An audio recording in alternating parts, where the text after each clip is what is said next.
is a community service of the New York Institute of Technology.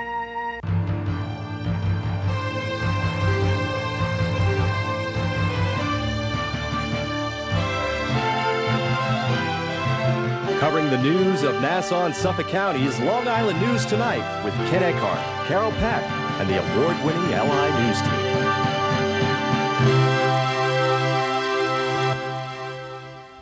Good evening. I'm Ken Eckhart, and here's what's happening.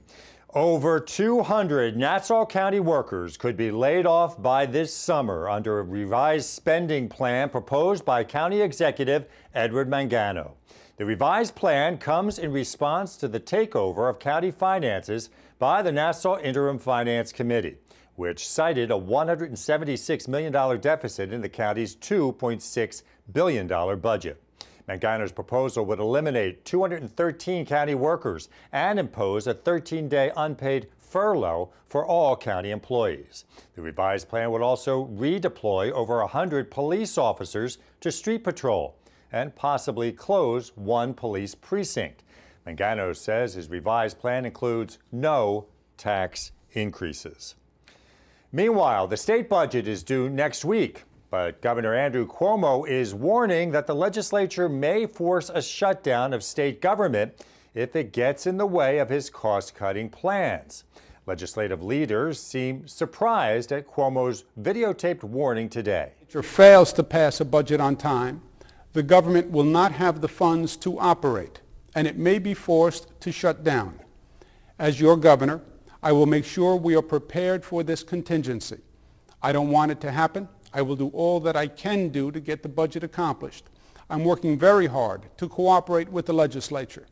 But in the end, I will not compromise the important work you elected me to do, and I will not back down from my promise to the people of this great state. Legislative leaders insist progress is steady, even ahead of schedule, and a budget could be passed early. The budget is due April 1st and must address a $10 billion deficit. Well, screen legend Elizabeth Taylor has died in Los Angeles. She was 79.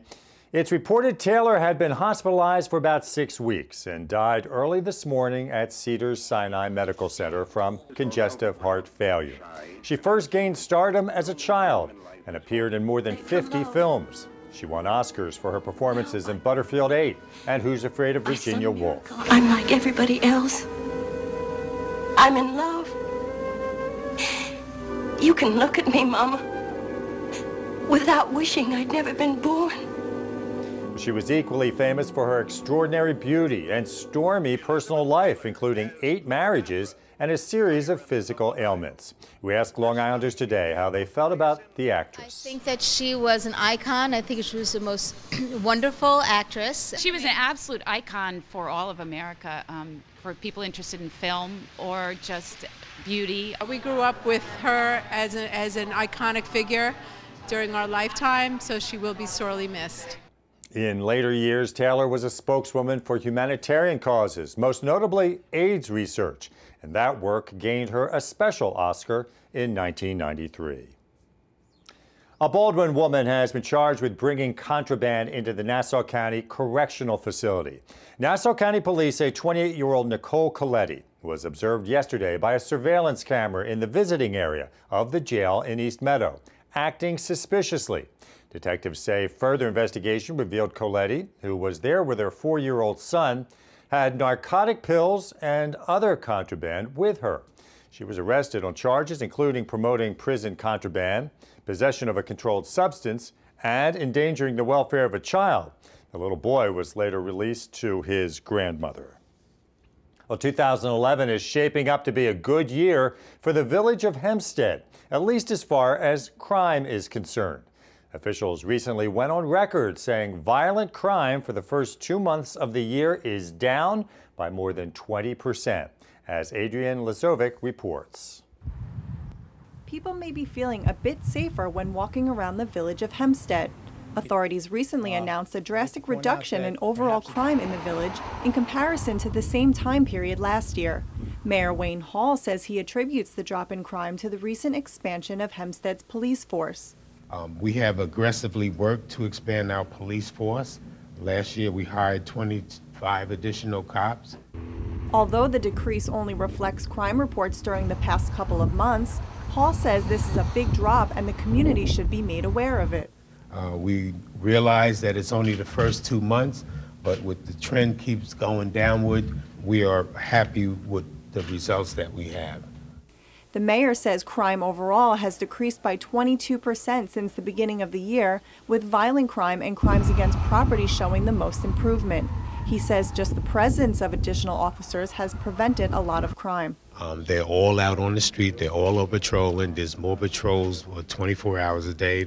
The bad guys see all of this, and they're now more reluctant to commit crime. So, Police Chief Joseph Wing says people will see an improvement in their quality of life because of Hempstead's community policing unit.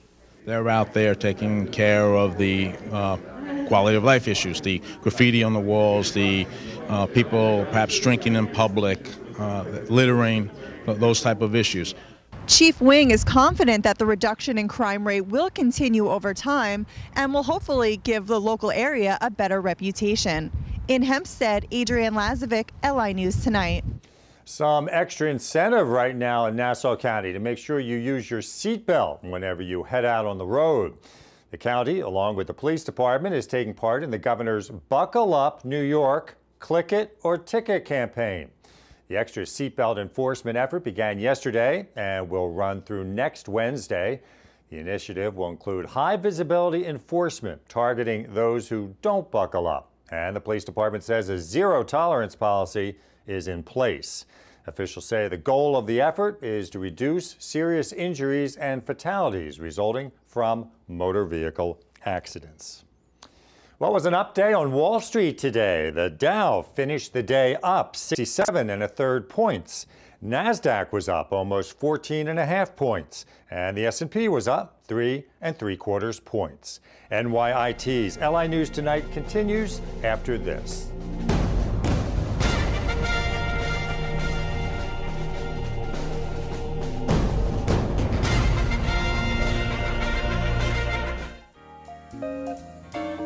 A Knit and Talk support group for women with breast cancer meets at Adelphi University's School of Social Work in Garden City on the second Tuesday of each month from 2 till 3:30 p.m. Pre-registration is required. Call 516-877-4314. Singles of all ages can learn ballroom and Latin dancing at the Suffolk Y JCC in Comac on Monday evenings except holidays from 8 till 9:45 p.m. For more information, call 631-462-9800 extension 206. The Nassau County Museum of Art presents Family Sunday at the museum in Roslyn Harbor on Sunday afternoons at 1 p.m. For more information, call 516-484-9337. And the North Shore LIJ Health System offers a weekly support group for stroke survivors and caregivers in Manhasset on Fridays from 10 a.m. to 1:30 p.m. Bring your own lunch. For more information, call 516-562-4947. If you have an event you'd like included on the LI News Tonight community calendar, send it 3 weeks in advance to linewstonight@nyit.edu.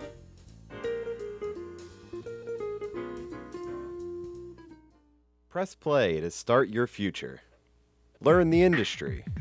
Use the technology. Become an expert in television reporting, journalism, radio, digital film,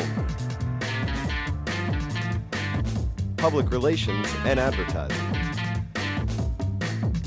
television production, digital graphics, a beautiful state-of-the-art campus, a road to the job you've always wanted, in the media capital of the world. Communication Arts at NYIT. When can you start? In world headlines today, NATO warships have started patrolling off Libya's coast to enforce the UN arms embargo. The move comes as the UN alliance appears set to resume responsibility for the no-fly zone over the North African nation to protect civilians. Canada's military said today that naval Operation unified protector is now underway. Diplomats also say an agreement is gradually emerging about how NATO would take responsibility for the flight ban after the United States, which has effectively commanded the operation until now, reiterated that it was committed to the transition. Japanese officials are telling parents to not let their infants drink tap water in Tokyo. They say radiation from the crippled nuclear power plant has contaminated the water, making it potentially dangerous for some. Officials say levels of radioactive iodine are not high enough for the tap water to be a threat to adults. Radiation also has been detected in some vegetables, raw milk, and seawater. Meanwhile, black smoke has been seen emerging from Unit 3 of the crippled nuclear plant, prompting a new evacuation of the complex. Officials say workers from the entire plant have been temporarily evacuated. And the World Health Organization says over 2 million people over the next 4 years will contract a form of tuberculosis that's resistant to treatment with many drugs. The organization's top TB official says hundreds of thousands of people around the world will die from multi-drug resistant tuberculosis unless greater efforts are made to contain the disease. Experts said today that some countries in Eastern Europe are successfully reducing infection rates with aggressive treatment programs, but other countries aren't doing proper surveillance or treatment. It's estimated some 25,000 people are being diagnosed each year with an even more dangerous form called extensive drug-resistant TB. A new medical training center is using lifelike mannequins to teach healthcare professionals how to respond to medical emergencies. Kyle Raitan reports. These healthcare providers are using human-like simulators to demonstrate the training methods that will be used at the Catholic Health Services Patient Safety Simulation Center. So today's grand opening is to sort of give people a quick view of some of the functionality of our center and to really show them how we're going to be able to bring people in here from all of our hospitals to train in a number of different scenarios and different purposes. This simulator is called SimBaby and is in danger of cardiac arrest after suffering a seizure. The medical team surrounding it is focusing on patient safety. And there's SimMan. Medical professionals practice on this mannequin, a 65-year-old male complaining of shortness of breath and chest pain while at home. After each scenario, the team debriefed, critiquing the two different situations. Faculty members get the chance to interact with our participants and explain to them what went well, what didn't go well, and interact with them in that way. This fourth-year emergency medicine resident at Good Samaritan Hospital says these scenarios are good practice. The simulation is very good to keep practicing and work as a team and practice as a team in order to run critical scenarios that sometimes are difficult to practice because we don't get them as often or, are very stressful situations. And the mannequins, SimMan and SimBaby, are so realistic, they sweat, they blink, and they even talk. Okay. Can start CPR? In Melville, Kyle Raitan, LI News Tonight. A Levittown man has been charged with writing forged checks on an account of a woman who was incapacitated and confined to critical care. Nassau County Police say 40-year-old Louis Morales forged 4 separate checks that totaled over $200,000 from the victim's Bethpage Federal Credit Union checking account. Morales has been charged with grand larceny and possession of a forged instrument. Well, we had a mix of rain and snow today. The high was in the mid-30s. Tonight, rain or snow continuing, possibly as much as an inch or so, with a low down around freezing. Tomorrow, again, a possible mix of rain and snow with a high around 40. Friday, mostly sunny with a high around 40. Saturday should be partly cloudy, a high in the low 40s. And the outlook for Sunday, partly cloudy with a high in the mid-40s. And that's it for NYIT's LI News Tonight. I'm Ken Eckhart. Thank you for watching. We'll see you again tomorrow. Have a good night.